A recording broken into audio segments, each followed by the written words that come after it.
फसवणुकीच्या घटना दिवसेंदिवस वाढत असल्याचे समोर येत असून अशातच चाळीसगाव येथील प्रसिद्ध हॉस्पिटलच्या महिला डॉक्टरला लाखो रुपयात गंडविल्याचा प्रकार समोर आला आहे।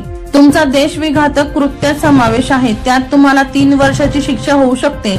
आम्ही सीबीआय अधिकारी आहोत, तुमचा ऑनलाईन जबाब घेतो।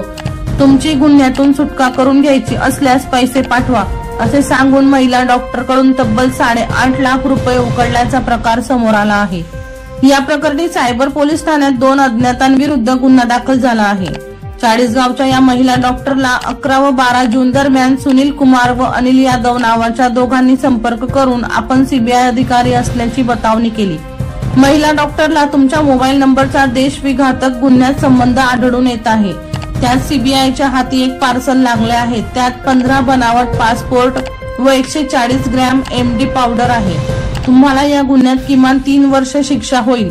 यातून सुटका करून घ्यायची असल्यास RTGS ने पैसे पाठवा, त्यासोबत व्हिडिओ कॉल वरूनच तुमचा जबाब नोंदवून घेतो। तुम्हाला दिल्लीला येण्याची गरज नाही, असे सांगितले।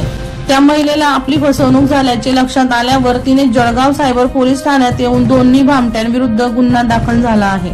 वर्षा लोहार यांचा खास रिपोर्ट V1 लाईव्ह जळगाव।